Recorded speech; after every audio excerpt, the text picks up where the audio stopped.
Hi అండి. నమస్తే. ఎర్రపావురం మూడవ భాగం. ఆ రోజు చంద్రశేఖర్ వర్మ భువనేశ్వరీ దేవిల 5th వెడ్డింగ్ యానివర్సరీ డే.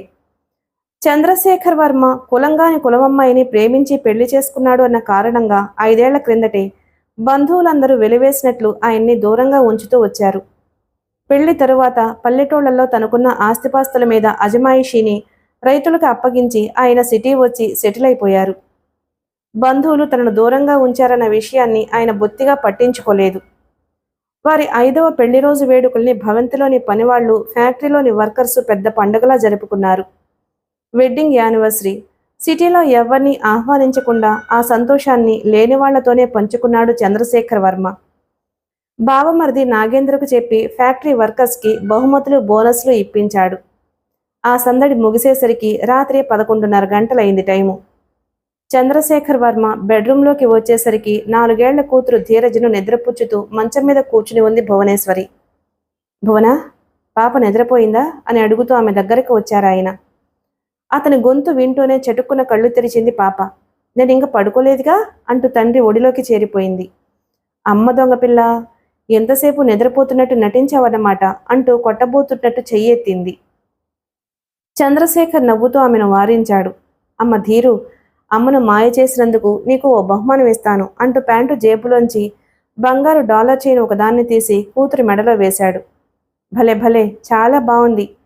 చప్పట్లు కొడుతూ ఎగిరి గంతులు వేసింది ధీరజ. ఏది, నాకు ముద్దివ్వు అని అడిగారు ఆయన కూతుర్ని. ధీరజ ఆయన బొగ్గ మీద ముద్దు పెట్టింది. ఆల్ రైట్, ఇక అల్లరి చేయకుండా నిద్రపోవాలి అంటూ కూతుర్ని ముద్దాడి వదిలాడు. ఆమె మాట్లాడకుండా మంచం మీద పడుకుని కళ్ళు మూసుకుంది. భువనేశ్వరీదేవి ముఖం ముడుచుకుని కూర్చుంది. ఏమిటి అలా ఉన్నావు? మీ కూతురు నన్ను మాయ చేయటం మీకు సరదాగా ఉందన్నమాట అంది బొంగమూతి పెట్టి. ధీరజ, నిన్ను మాయ చేయటం కాదు, దాని మాయలో నువ్వు పడిపోవడం నాకు సరదాగా అనిపించింది అన్నాడు. ఇద్దరూ నవ్వేశారు. అది సరేనండి, ఈ రోజేమిటి నాకు బహుమతి ఇవ్వాల్సింది పోయి కూతురికిచ్చారు అని అడిగింది భువనేశ్వరి. ఓ అదా, ఆ లాకెట్ని కావాలనే ధీరజ మెడలో వేశాను. అంటే? తలుపులు మూసిరా చెబుతాను. భువనేశ్వరి వెళ్ళి తలుపులు మూసి బోల్ట్ బిగించొచ్చింది. చెప్పండి, కావాలని మెడలో వేయడమేమిటి? భువన, ఇప్పుడు నేను అమ్మాయి మెడలో వేసిన ఆ లాకెట్ విలువ ఎంతుంటుందో చెప్పగలవా అని అడిగాడు చంద్రశేఖర్ వర్మ. అదేమిటి అలా అడిగారు? అడిగాను కదా, చెప్పు మరి. అది బంగారమే కదూ? అవును. భువన ఆలోచించి చెప్పింది. 7-8 వేలుంటుంది. తప్పు, దాని విలువ ఇంకా ఎక్కువే. ఎంత? నువ్వే ఊహించు. 10,000? కాదు. 25,000? ఒక బంగారు డాలర్ చైన్ అంతకంటే విలువే ఉంటుంది. పోనీ 25 లక్షలు ఉంటుందా అందామె. 25 కోట్లు కూడా దాని విలువకి చాలా తక్కువ. మై గాడ్, నేను నమ్మలేకపోతున్నానండి అందామె ఆశ్చర్యంగా. నువ్వే కాదు, ఎవ్వరూ నమ్మకూడదని దానిని పాప మెడలో వేశాను. ఆ లాకెట్ విలువను భరించవలసింది పాప మాత్రమే. మీ మాటలు నాకు అర్థం కావడం లేదు. ఇంతకీ దాని విలువ ఎంతుంటుంది? టెన్షన్గా అడిగింది భువనేశ్వరి. 10,000 కోట్లు. అమ్మో, ఆదిరిపడింది భువనేశ్వరి. ఎస్, 10,000 కోట్ల విలువ చేసే పురాతన జమీందారీ వజ్ర సంపదకు సంబంధించిన రహస్యం ఒకటి ఆ డాలర్లో నిక్షిప్తం చేయబడింది. ఏమిటండి మీరనేది? ఆశ్చర్యం నుంచి తేరుకుంటూ కంగారుగా అడిగింది భువనేశ్వరి. నిజం భువన, ఇంతవరకు నీకు చెప్పని నిజాన్ని ఇప్పుడు చెప్పబోతున్నాను అన్నాడు చంద్రశేఖర్ వర్మ. ఆమె ఆశ్చర్యంగా భర్త మొహంలోకి చూడసాగింది. సంపదలు, భోగభాగ్యాలు ఎవరికీ శాశ్వతం కాదు భువన. కాలం కలిసిరానప్పుడు గొప్ప గొప్ప రాజ్యాలు, రాజవంశాలే నామరూపాలు లేకుండా పోయాయి. ఇక ఈ జమీందారీ సిరి సంపదలెంత? ఆ సత్యాన్ని గ్రహించిన మా పూర్వీకులు ఏ కారణం చేతనైనా ఈ సిరి సంపదలు దూరమైనట్లయితే మా వంశం అంతరించిపోకుండా, దీనమైన స్థితి రాకుండా నిలదొక్కునేటందుకు వీలుగా 10,000 కోట్ల రూపాయలు విలువ చేసే పురాతన వజ్ర సంపదను ఒకచోట నిక్షిప్తం చేశారట మా తాతగారు. అప్పటినుంచి ఆ రహస్యం మా వంశంలో మొదట పుట్టిన వారసుడికి మాత్రమే తెలియాలి అని నియమం విధించారట. నేను మా తండ్రి గారికి మొదటి సంతానము, ఏకైక సంతానము కావడం వల్ల ఆయన మరణించటానికి ముందు ఆ రహస్యాన్ని నాకు చెప్పారు. అదే రహస్యాన్ని ఇప్పుడు ఇలా అంటూ చెప్పడం ముగించాడు చంద్రశేఖర్ వర్మ. వింటూనే భర్త ముఖంలోకి ఆశ్చర్యంగా చూస్తూ ఉండిపోయింది భువనేశ్వరీదేవి. ఏమిటి అలా చూస్తున్నావు అడిగాడాయన. ఏమీ లేదు. మీ పూర్వీకులు చెప్పినట్లు మనకు పుట్టిన మొట్టమొదటి కొడుక్కే కదా ఈ రహస్యం చెప్పాల్సింది. అవును. మరి ధీరజ్ మెడలో ఎందుకు వేశారో ఆ లాకెట్? మనకి కొడుకు పుట్టడానికి ఇంకా సమయం ఉంది కదా అంది సిగ్గుపడుతూ. సమయం ఉంది, కానీ ఏ సమయం ఎలా ఉంటుందో చెప్పలేం కదా. అంటే? కాలం మారింది భువన. మారిన కాలంతో పాటే మనుషుల్లోనూ విపరీతమైన ధోరణులు పుట్టుకొస్తున్నాయి. అర్థమయ్యేటట్టు చెప్పండి. చెప్పడానికేముంది? తిండికి లేనివాడు ఆ పూట ఎలా గడుస్తుందా అని ఆలోచిస్తాడు. పూట పూట గడుపుకోగల వాళ్ళు పంచభక్ష పరమాన్నాలు తినాలి అన్న ఆశ పుట్టుకొస్తుంది. ఇలా ఒక ఆశ తీరితే మరో ఆశ పుట్టుకొస్తూనే ఉంటుంది. ఆ ఆశలు పెరిగి పెరిగి కొందరిలో దురాశగా మారతాయి. ఆ దురాశ మనుషుల్లో దుర్మార్గాన్ని ప్రేరేపిస్తుంది. మానవత్వాన్ని మంటగలిసేలా చేస్తుంది. అటువంటి దుర్మార్గం మన పట్ల జరగకముందే మనం జాగ్రత్తగా ఉండడం మంచిది. ఇటీవల కాలం జమీందారీ వజ్ర సంపద గురించి కొందరు మాట్లాడుకుంటున్నట్లు తెలిసింది. అందుకే ఎప్పుడు ఎవరికి ఏ పాడుబుద్ధి పుడుతుందో తెలియక ముందు జాగ్రత్తగా పాప మెడలో ఈ లాకెట్ వేశాను. మీ మాటలు వింటుంటే నాకేదో భయంగా ఉందండి. ఆందోళన ధ్వనించింది భువనేశ్వరి కంఠంలో. భయపడకు భువన, జరిగేది జరగక మానదు. భవిష్యత్తులో ఏం జరిగినా జమీందారీ వజ్ర సంపద అన్యుల పాలు కాకుండా పాపను ఆ రహస్యాన్ని కాపాడవలసిన బాధ్యత నీ మీద ఉంది. అటువంటి పరిస్థితే ఎదురైతే మన భవనం ఆవరణలో ఉన్న సాయిబాబా మందిరంలో బాబా పీఠం కింద 10 లక్షలతో నేను ఉంచిన బ్రీఫ్ కేస్ తీసుకుని ఎక్కడికైనా వెళ్ళిపో. ఏమండి, ఏమిటా మాటలు? నేను వెళ్ళిపోవడం ఏమిటి? మిమ్మల్ని వదిలి నేనెక్కడికి వెళ్తాను? భర్తను కౌగలించుకుని భయంతో వణికిపోవడం ప్రారంభించింది భువనేశ్వరి. పిచ్చి భువన, మాట వరుసకు చెప్పవలసిన బాధ్యత నా మీదుంది కాబట్టి చెప్పాను. ఈ మాత్రానికి ఇలా భయపడిపోతే ఎలా అంటూ ఆమె భుజాలను ప్రేమగా నిమిరాడు చంద్రశేఖర వర్మ. మాట వరుసకు కూడా అలాంటి మాటలు అనకండి, నేను భరించలేను.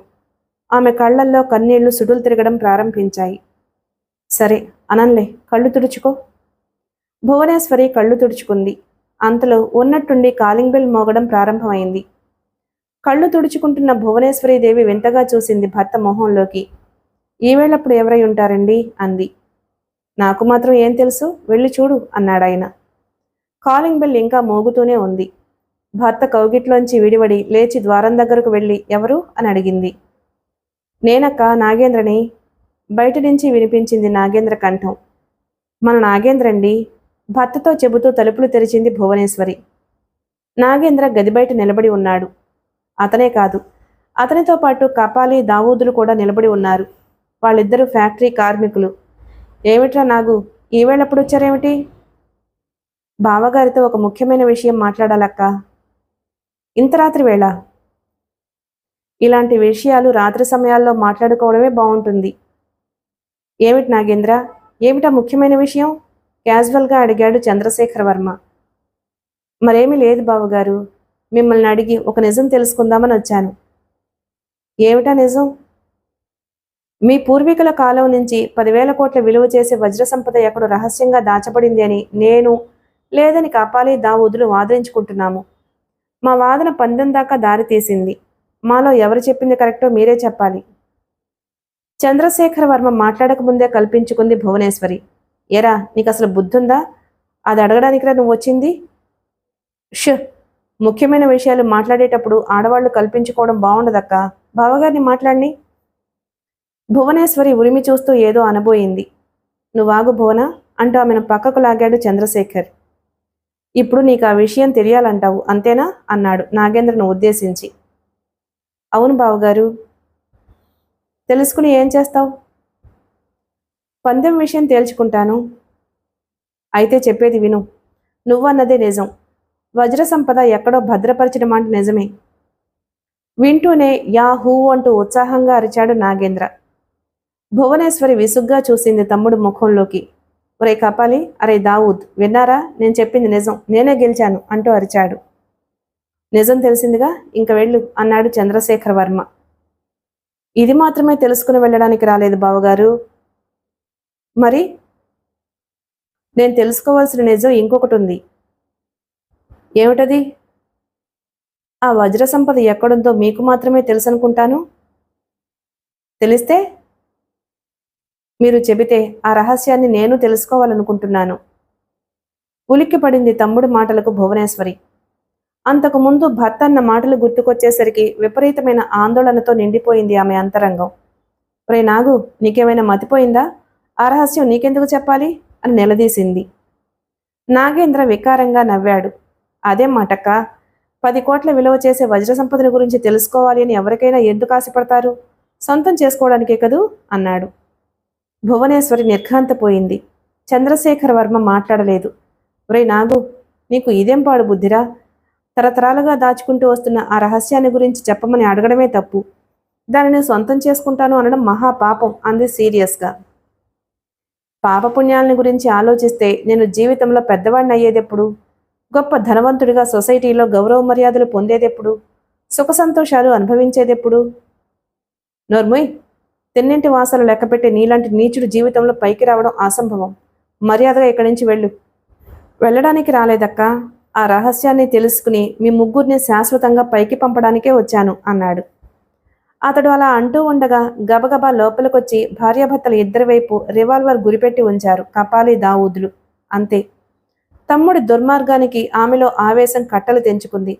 ఒరే నాగు, ఇంతకు తెగిస్తావా? నేను నీ అక్కన్రా. ఆడదాన్ని ఉసూరుమనిపించిన వాడెవ్వడూ బాగుపడలేదు. దేవుళ్ళంటి బావగారికి ద్రోహం తలపెట్టి నువ్వు పురుగులు పడిపోతావు. గొంతు చించుకుని అరుస్తూ శాపనార్థాలు పెట్టడం ప్రారంభించింది. నాగేంద్ర ఆ శాపనార్థాలని గురించి పట్టించుకోకుండా చంద్రశేఖర్ వర్మ వంక చూశాడు. బావగారు, పరిస్థితి మీకు అర్థమైందనుకుంటాను. త్వరగా ఆ రహస్యం చెప్పేయండి అన్నాడు. చెప్పిన వెంటనే మమ్మల్ని చంపేస్తావుగా, చెప్పకపోతే ఏం చేస్తావు అని అడిగాడు చంద్రశేఖర్. తను మాట జారడం ఎంత పొరపాటైపోయిందో గ్రహించాడు నాగేంద్ర. చెప్పకపోతే చిత్రవద చేస్తాను, నరకయాతన పెట్టి మీ చేత నిజం చెప్పిస్తాను. నీకు నిజం చెప్పి చావడం కంటే చెప్పకుండా చావడమే బెటర్. కమాన్, చంపేయి. వాడేమిటండి మనల్ని చంపేది? నౌకర్లను పిలవండి, విడంతు చూస్తారు అంది భువనేశ్వరీదేవి. వెటకారంగా నవ్వాడు ఆమె మాటలకు నాగేంద్ర. సారీ అక్క, నీకు గాని బావగారికి గాని ఆ ఛాన్స్ లేదు. మిమ్మల్ని అభిమానించే ముఖ్యమైన నౌకర్లు అందరికీ సెలవిచ్చి పంపించేశాను. ఇప్పుడు నన్ను అభిమానించి నా మాటలు శిలాశాసనంగా అమలుపరిచే వాళ్ళు మాత్రమే ఈ భవంతిలో ఉన్నారు. భువనేశ్వరి నిశ్చేష్టురాలైంది అతని మాటలకు. అయితే అన్ని ఏర్పాట్లు చేసుకునే వచ్చావన్నమాట అన్నాడు చంద్రశేఖర్ వర్మ. అవును బావగారు, మీలాంటి పెద్దవాళ్ల వ్యవహారంలో తీసుకోవాల్సిన జాగ్రత్తలు తీసుకోకపోతే ఎలా? చెప్పండి బావగారు, ప్లీజ్ చెప్పండి అన్నాడు నాగేంద్ర. చెప్పను అన్నాడు చంద్రశేఖర్ వర్మ. అతని కేసి ఉరిమి చూడబోతూ ఆఖరి క్షణంలో ఆ ప్రయత్నాన్ని అదుపు చేసుకున్నాడు నాగేంద్ర. అతన్ని బెదిరించటం కంటే మంచిగా లొంగదీసుకోవడమే బెటర్ అని గ్రహించాడు. ఆల్ రైట్, ఎంతైనా మీరు మా బావగారు. మిమ్మల్ని గౌరవించడం నా ధర్మం. అందుకు మనం ఒక ఒప్పందానికి వద్దాం, ఏమంటారు అని సౌమ్యంగా అడిగాడు నాగేంద్ర. రే పశువ, నీతో మాకు ఒప్పందం ఏమిట్రా అరిచింది భువనేశ్వరి. నీకు మరీ తొందర ఎక్కువక్క. నా ఒప్పందం ఏమిటో వినకుండానే అరుస్తావేమిటి అన్నాడు నాగేంద్ర. ఏదో అనబోతున్న భార్యను మాట్లాడొద్దు అని కళ్లతోనే హెచ్చరించాడు వర్మ. ఆమె మౌనం వహించింది. చెప్పు, ఏమిటి నీ ఒప్పందం అని అడిగాడు వర్మ. మీరు నిజం చెబితే మిమ్మల్ని చంపను బావగారు. అంతేకాదు, మీరు మా అక్క బ్రతుకున్నంతకాలం హాయిగా సుఖ సంతోషాలతో గడపడానికి అవసరమైనంత డబ్బిచ్చి మిమ్మల్ని విదేశాలకు పంపించేస్తాను. అతను అలా తన భర్తతో మాట్లాడడం సహించలేకపోయింది భువనేశ్వరి. ఒరేయ్ నీచుడా, ఎవరి సొమ్ము ఎవరికి రాయిస్తానంటున్నావు? నీలాంటి చెడపురుగుకి ఆశ్రయం ఇవ్వడం ఎంత పొరపాటు ఇప్పుడు అర్థమైంది నాకు అంది. అర్థమైందిగా, ఇంక నోరు మూసుకో. మీరు చెప్పండి బావగారు అన్నాడు అతను. ఈ ఒప్పందానికి నేను అంగీకరిస్తే నువ్వు మాట నిలబెట్టుకుంటావు అన్న నమ్మకం ఏమిటి?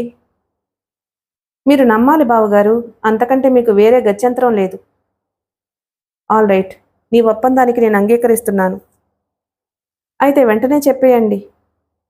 వర్మ నోరు తెరవకముందే అడ్డుపడిందామె. వద్దండి, ఈ దుర్మార్గుడితో ఆ రహస్యాన్ని చెప్పొద్దు.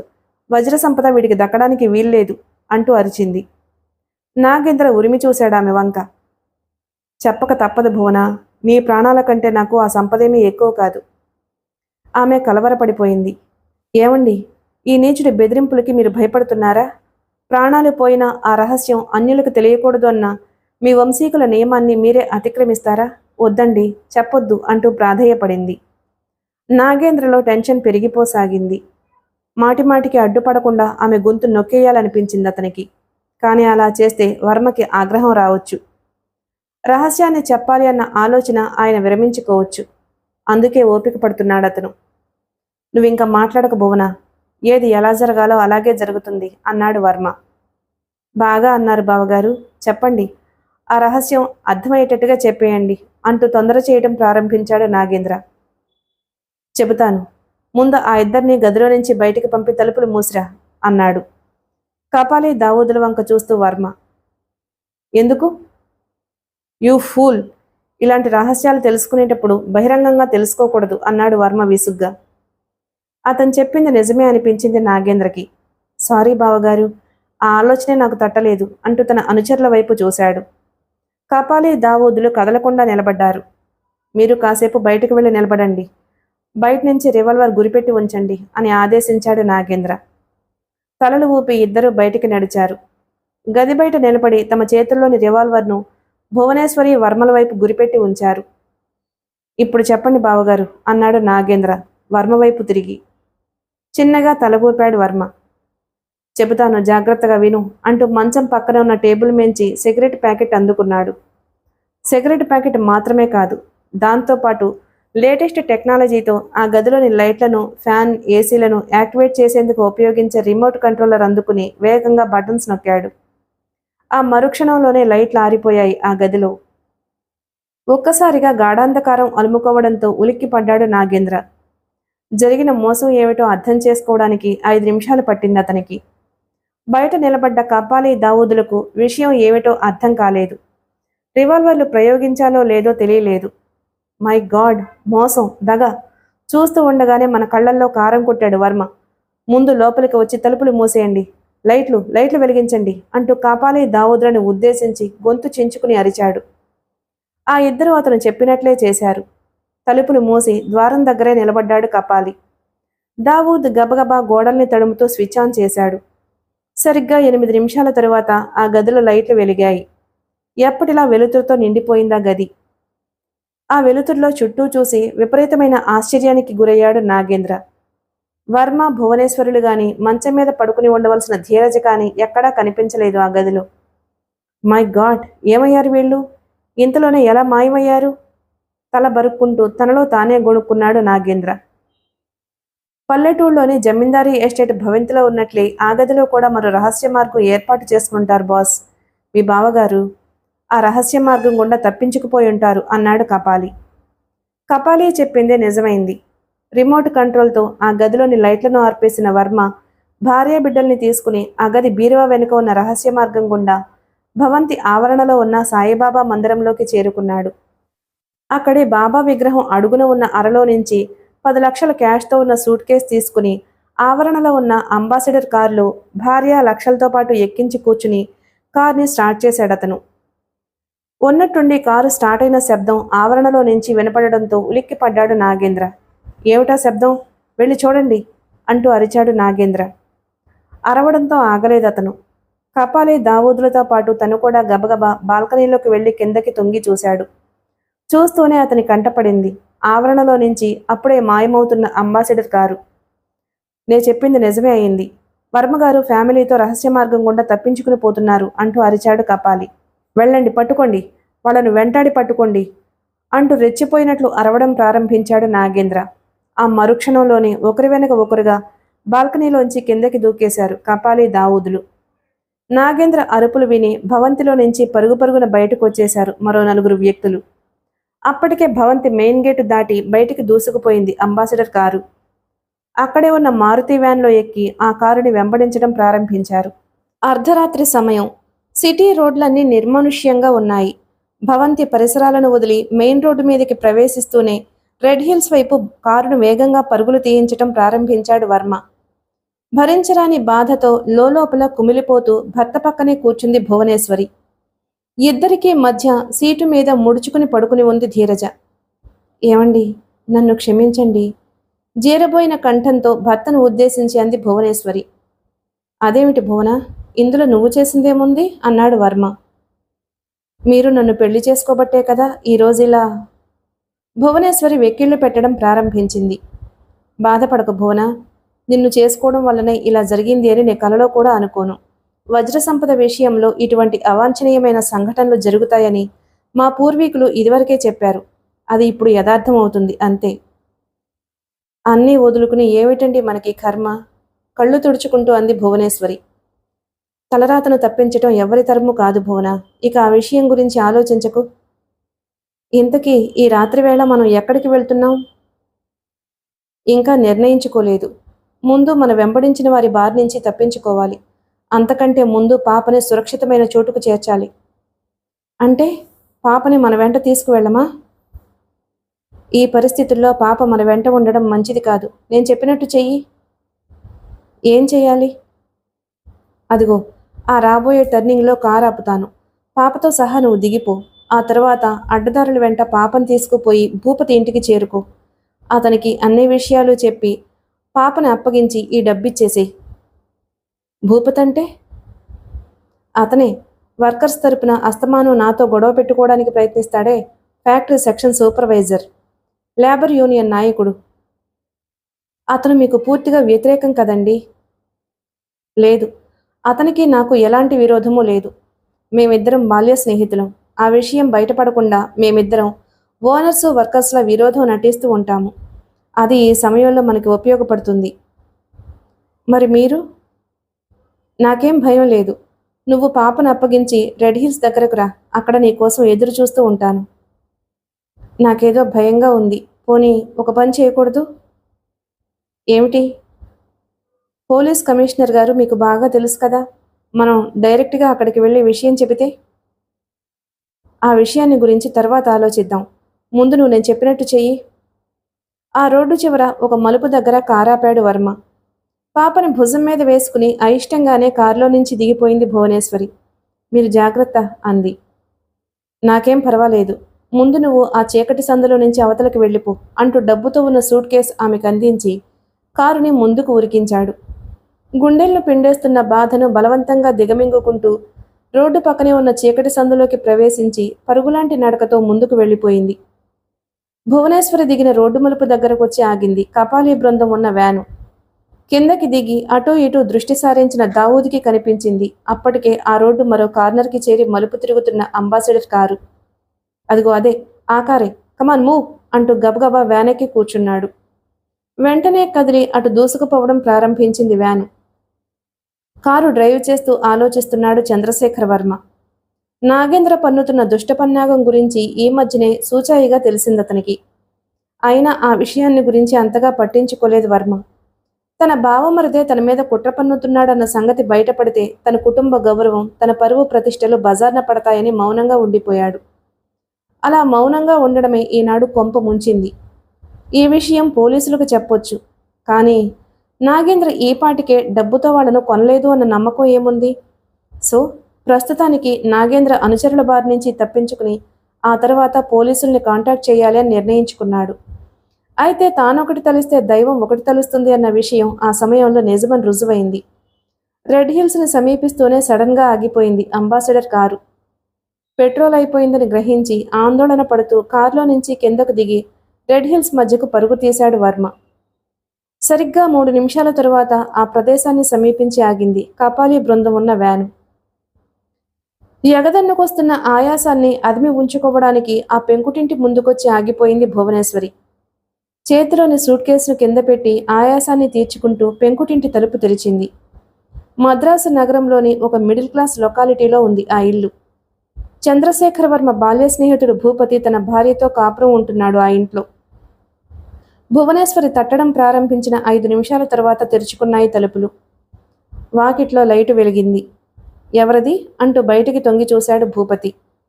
భువనేశ్వరిని చూడగానే విపరీతమైన ఆశ్చర్యానికి గురయ్యాడు. మీరా మేడం, రండి లోపలికి అంటూ ఆహ్వానించాడు. ముందు ఆ లైట్ ఆర్పేయండి, సూట్ కేసు తీసుకురండి అంటూ గబగబా లోపలికి వెళ్ళింది భువనేశ్వరి. ఆమె చెప్పినట్లుగానే సూట్ కేసు అందుకుని తలుపులు మూసి వాకిట్లో లైట్ ఆర్పేశాడు భూపతి. లోపలికొస్తూనే ధీరజ్ను ఒక చాప మీద పడుకోబెట్టి హాల్లో ఉన్న కుర్చీలో కూలబడిందామె. ఇంకా ఆమె ఆయాసపడుతూనే ఉంది. ఎవరండి ఈవేళప్పుడు అని అడుగుతూ పక్క గదిలో నుంచి అక్కడికి వచ్చింది భూపతి భార్య రమాదేవి.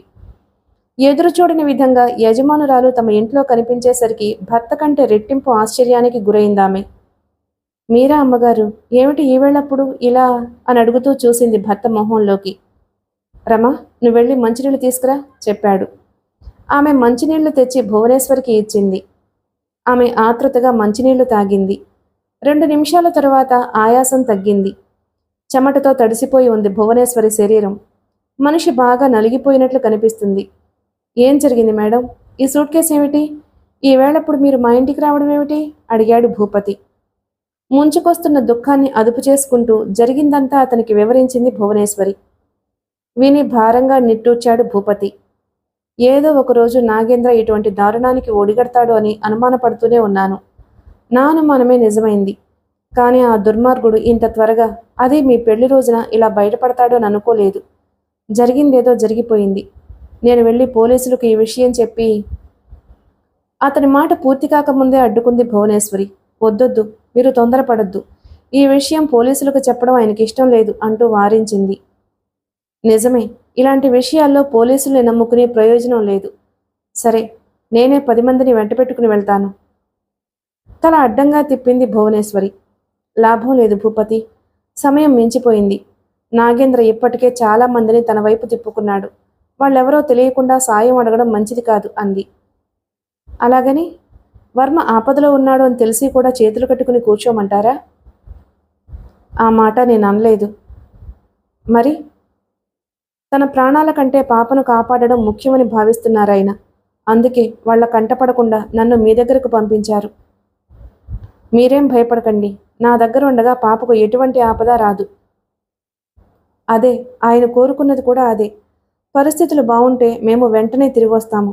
లేదంటే మా కోసం ఎదురు చూడకుండా పాపను తీసుకుని ఈ దేశం వదిలి ఇంకేదైనా దేశానికి వెళ్ళిపోండి. అందుకు అవసరమైన డబ్బు ఈ సూట్ కేసులో ఉంది. డబ్బెందుకు మేడం? పాపను మేము జాగ్రత్తగా చూసుకుంటాం. నాకు తెలుసు మీరు ఆ మాట అంటారని. కానీ పాపని ఒక జమీందారు కూతుర్ని పెంచినట్లు ఏ లోటు లేకుండా పెంచాలంటే ఈ డబ్బు తీసుకోక తప్పదు. అలాగే మేడం అన్నాడు భూపతి. పాపని కంటికి రెప్పలా కాపాడుకుంటాము, మాటిచ్చింది రమాదేవి. తృప్తిగా తలపంకించింది భువనేశ్వరి. ఆ నమ్మకంతోనే ఆయన పాపను మీకు అప్పగించమన్నారు అంటూ కుర్చీలోంచి లేచి పాపనెత్తుకుని దుఃఖాన్ని అదుపు చేసుకుంటూ ఆమె బొగ్గ మీద ముద్దు పెట్టుకుని రమాదేవికి అప్పగించింది. పాపకి ఏ లోటు రానివ్వను, నా మాట నమ్మండి. ధీరజను ఎత్తుకుని భుజం మీద వేసుకుంది రమాదేవి. చిన్నగా తలపంకించింది భువనేశ్వరి. ఇక నేను బయలుదేరతాను అంది కళ్ళు తుడుచుకుంటూ. ఈవేళప్పుడా అన్నాడు భూపతి. ఆయన నా కోసం ఎదురు చూస్తూ ఉంటారు. వర్మ ఎక్కడుంటానన్నాడో నాకు చెప్పండి, నేను వెళ్ళి తీసుకొస్తాను. ఆ తర్వాత చేయవలసిన దాని గురించి ఆలోచిద్దాం అన్నాడు భూపతి. ఆయన ఇక ఇంటికి రారు. ఎందుకని? పరిస్థితులు తల్లకిందులైన ఈ సమయంలో మాకు నమ్మకస్తుడివి నువ్వు ఒక్కడవే. మీ మధ్య ఉంటే అందరికీ తెలిసిన విరోధం మీరు ఆడుతున్న నాటకం అని తెలిస్తే ఆ నాగేంద్ర నిన్ను కూడా వెంటాడి వేధిస్తాడు. ఏడ్చాడు. వద్దొద్దు, నువ్వు వెళ్ళొద్దు, నేనే వెళ్ళి వారిని కలుసుకుంటాను. అయిష్టంగానే అంగీకరించాడు భూపతి. పాప జాగ్రత్త మరోసారి హెచ్చరించింది భువనేశ్వరి. తలలూపారు భూపతి దంపతులు. భువనేశ్వరి నిద్రపోతున్న పాప వంక చూస్తూ కదలలేక అక్కడి నుంచి కదిలింది. పైట చెంగును తలమీదుగా కప్పుకుని తలుపులు తెరుచుకుని వడివడిగా అడుగులు వేస్తూ చీకట్లోంచి ముందుకు వెళ్ళిపోయింది. ఆమె కనుమరుగయ్యేదాకా వాకిట్లోనే నిలబడి తరువాత లోపలికొచ్చి తలుపులు మూసి కుర్చీలో కూలబడిపోయాడు భూపతి. అతని ఆలోచనలు పరిపరి విధాల పరుగులు తీయటం ప్రారంభించాయి. అతనికి తెలుసు నాగేంద్ర సామాన్యుడు కాదని. ఆ విషయం స్నేహితుడు వర్మని చాటుగా ఎన్నోసార్లు హెచ్చరించాడు భూపతి. తను హెచ్చరించిన ప్రతిసారి విషయాన్ని చాలా తేలిగ్గా తీసుకున్నాడతను. అందుకు ఫలితమే ఇది. బాల్య స్నేహితుడు యజమాని అయిన వర్మ పరిస్థితి తలుచుకుంటుంటే భూపతి మనసు వికలమైపోయింది. మిగిలిన కథ తరువాయి భాగంలో విందాం. Please like and subscribe my channel. Thank you.